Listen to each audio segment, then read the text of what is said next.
Hello, I'm Scott Thompson, and welcome to After 10. The Saemaul movement of the 1970s is widely credited with helping to transform Korea from a rural-based economy into a modern one. Building on that success, the Park Geun-hye administration is pushing to globalize the movement to help support developing nations while also expanding the agriculture industry overseas. We take a closer look at those efforts today with the CEO of the Korea Rural Community Corporation, I상무.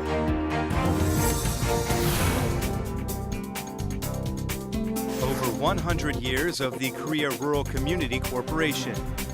Looking ahead to the next 100 years, Korea seeks shared growth not only within the nation, but with its neighbors throughout the globe. For several countries in Asia and Africa, the agricultural industry is crucial. The modernized Korean agricultural industry is generously passing down its 100-plus years of know-how to them. The Korea Rural Community Corporation plays a significant role in this sector.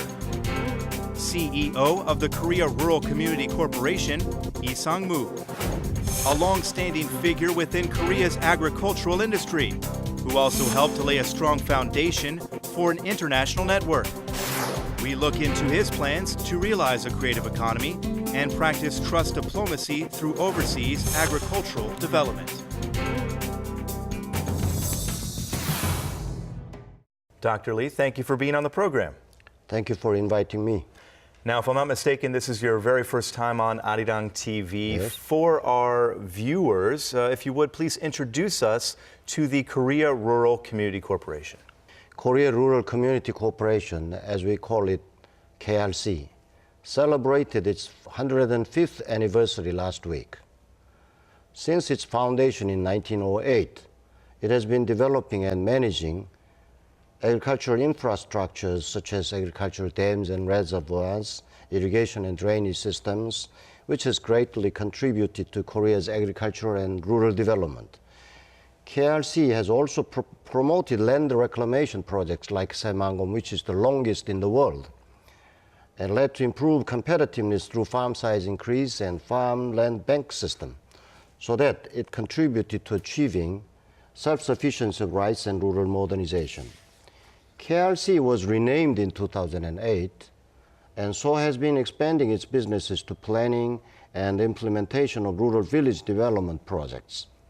Recently, rural areas are receiving national attention for their new values and potentials, such as localized tourism and the sixth industrialization, so the number of people returning to rural areas has been increasing. In accordance with such trends, Korea tries to lead rural development projects to improve agricultural competitiveness as well as quality of life for rural people. Now, the Park Geun-hye administration is really promoting agricultural policies. If you could explain to us what some of the key points of those policies are. Park Geun-hye administration's agricultural rural policy is to make the rural people happy. In just one short word, happy rural people. I should say, which is composed of increasing productivity and increased income of rural people and improved welfare systems in rural areas, and which includes healthcare, education, and other things, at least to the level of urban areas. So I should say that's the core of that policy. And sometimes many people are confusing that agricultural policy and rural policy are the same, but that's different. Agricultural policy is making agriculture more competitive to adjust to the world market by themselves. But the rural policy is to give the rural people necessary assistances to make them happy. So in order to make the rural people happy, we need some more assistances to the rural area. But rural infrastructures like road and communications, and as I said, the welfare systems, including education, healthcare, and job creation, and attract attraction of capitals to rural areas, that would be another one. And that's the ultimate goal of bringing happiness to these agricultural areas. How is the KRC then helping the Park Geun-hye administration accomplish that goal? I would say that so far, before, KRC was mainly focusing on the agricultural infrastructure construction, like agricultural dams, reservoirs, and the seawalls for land reclamation or something like that. Big, heavy projects. But I said that from my inauguration in last September, I said that we should change our main focus from that infrastructure construction to comprehensive rural development to make the rural people happy. So that includes the planning of rural development, village development plan, and in just a little bit bigger area, we should implement the development projects, including that housing and hospitals, or even schools, or whatever necessary for the rural people happy. The KRC isn't just focusing its sights on the country here, it's also looking overseas as well.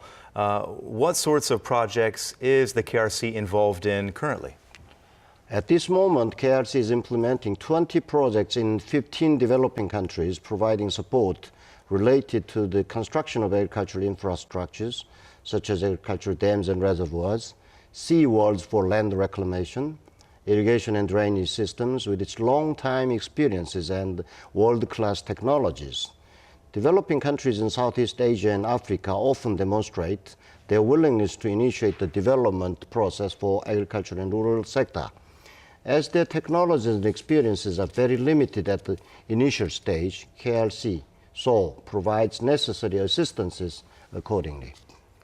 And there are also, if I'm not mistaken, projects to procure farmland overseas as well. What are those projects about?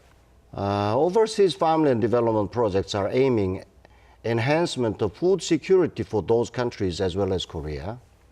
Originally, the project was designed by the Ministry of Agriculture, Food and Rural Affairs, considering the difficulty in achieving food security within the country due to the increasing demands for agricultural products. So the project intended to provide support for investment in overseas farms so that the products can be imported to Korean market. And what is the KRC's role then in accomplishing these goals? KRC has very strong points for agricultural infrastructure, construction and management of that infrastructures, including dams and reservoirs, drainage, irrigation, and seawalls for reclamation or something.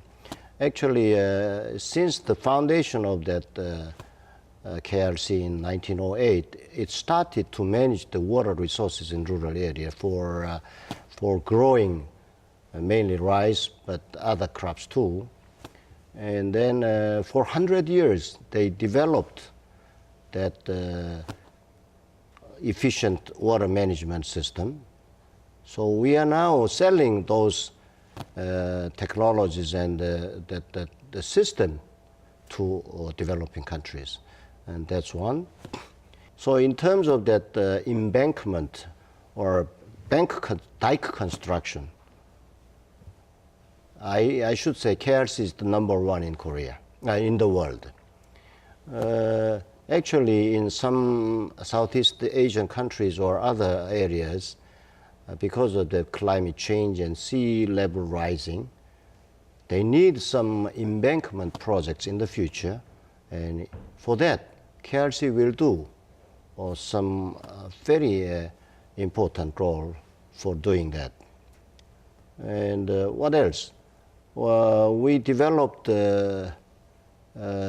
technical assistance to developing countries, trained the people funded by KOICA for many years, and we established some kind of networks with those developing countries, in rural development areas. So I should say that's KRC strength. Building on that 105-year history. Long time Doing it for a long time, experiences. for sure. Yes. And you have a lot of experience in overseas agricultural projects. In terms of personal philosophies, when you look at these projects overseas, how do you view them? We are, I say, in the age of localization, an era of both globalization and localization together.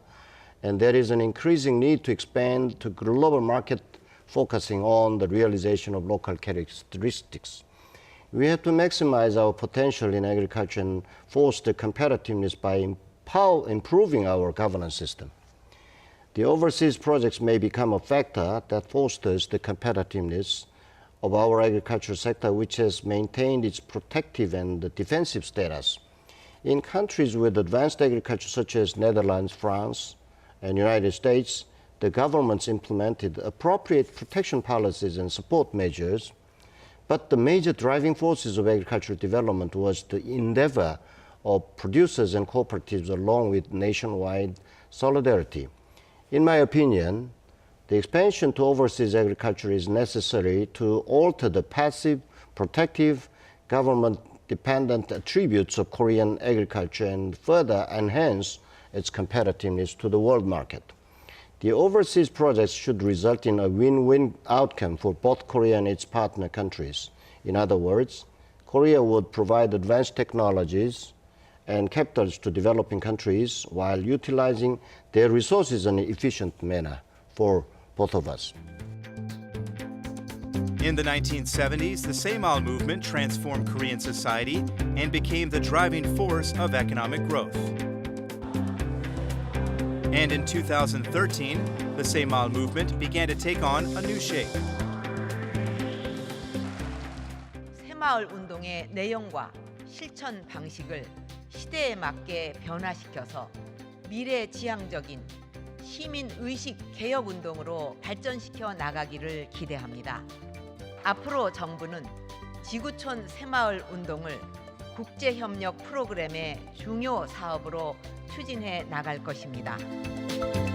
The Saemaul Globalization Movement is an overseas agricultural development program that aims to contribute to the happiness of the global community. Now, the PAC administration is pushing for the globalization of the Saemaul movement, translated as the new community movement. What part of that movement specifically has the potential to be globalized? Saemaul Undong is highly applicable to all the developing countries, I say.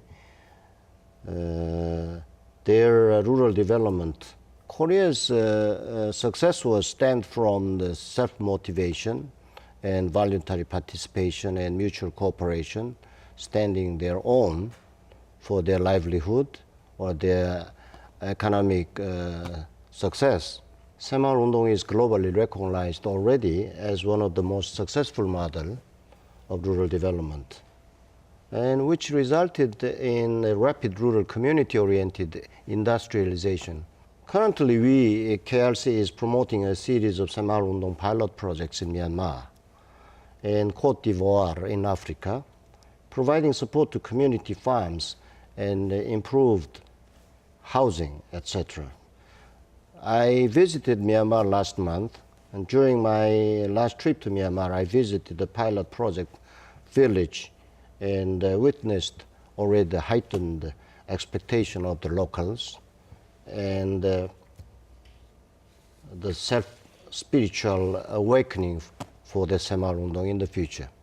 And in terms of globalizing the Saemaul movement, on one hand, it worked very well for Korea. I would imagine, though, when you go into these countries, they have their own, of course, political environments and environments, for that matter, to deal with. How do you go about sort of adjusting the Saemaul movement here into these other countries? First of all, I would say that many people sometimes confuse Saemaul Undong as kind of rural development projects. I should say that's not the projects. Saemaul Undong in original sense, which I know, is just the spiritual awakening, is the core of that movement. I started my career in the Ministry of Agriculture in 1971, and that was the first stage of the Saemaul Undong in Korea. So I know, personally, I know that the Saemaul Undong in first stage. So I would say again, Saemaul Undong is not the projects, but the spiritual awakening, mostly focusing on the self-motivation, right, and voluntary participation and mutual cooperation to stand by themselves, by their own.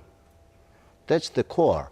And so in order to disseminate the Saemaul Undong to developing countries, we have to stress that, the spiritual awakening, other than giving some assistances to the projects or whatever the technologies or whatever they need.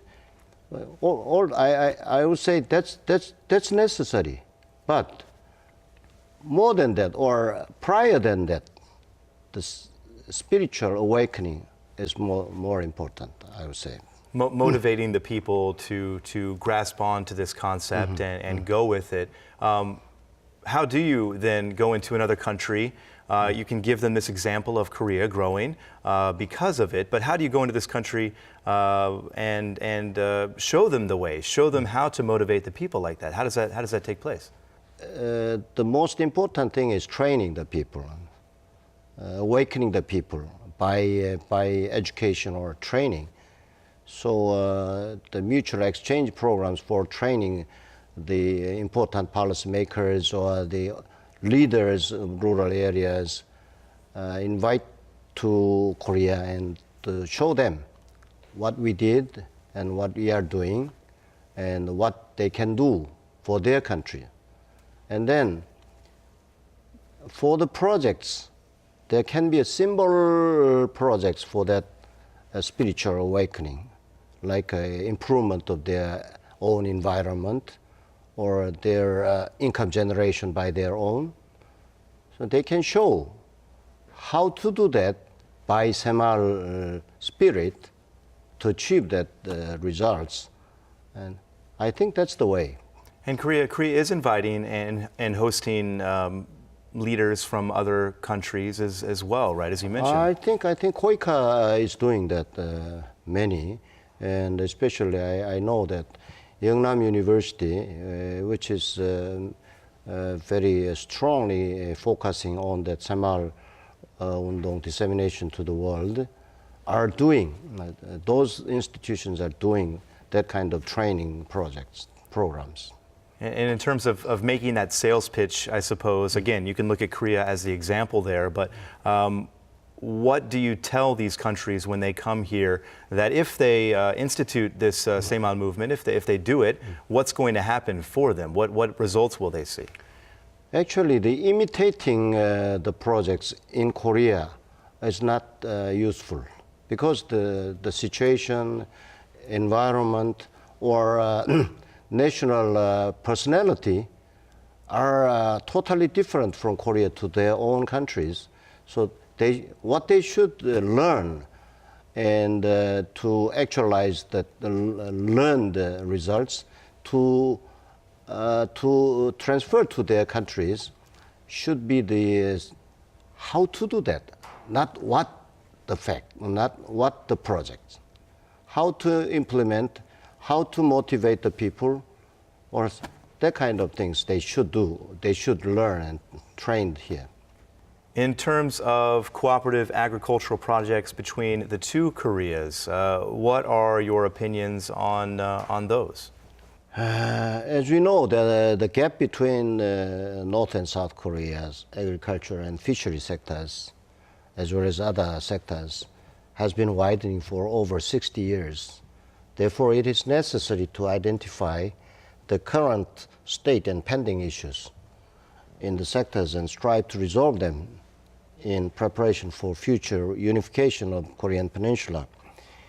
In the long term, inter-Korean agricultural cooperation and exchange should be promoted but preceded by research and project development on North Korea's agriculture and fisheries. KRC will try to host academic seminars and policy studies to set the foundation for inter-Korean cooperation. In consultation with relevant institutions and organizations, actually we did once in last November for the symposium, inviting some scholars and practitioners from all necessary areas like agriculture infrastructure construction and forestry development, fishery development, and R&D. And also we invited one person who had the experiences in farming in North Korea already. So after that, we are going to have a kind of symposium series in next year, starting in May or sometime first half of next year. Maybe that will be international symposium, I hope. In 2014, right around the corner, looking ahead to the coming year, what are your plans, your vision, and the KRC's plans and vision for the new year? Since my inauguration in September 16th, I have focused on developing an innovative management system encompassing a new vision and future strategies for the company. From next year, I plan to implement measures for management innovation and to establish the status of the company with emphasis on the expansion of overseas projects. In this context, KRC will concentrate on creating a basis for overseas projects such as organizational expansion and human resources development, and formulate and implement rural policies that stress local characteristics and residents' participation. KRC will strive to make hopeful agriculture, lively rural areas, and happy rural people in line with the government's agricultural policies and become a globally renowned public corporation. Dr. Lee, we'll be looking forward to 2014 and all that the KRC will be doing. We appreciate you being on the show this evening and sharing your insights. Thank you very much. Thank you very much. Thank you. And thank you, as always, for watching. We'll see you next time, After 10.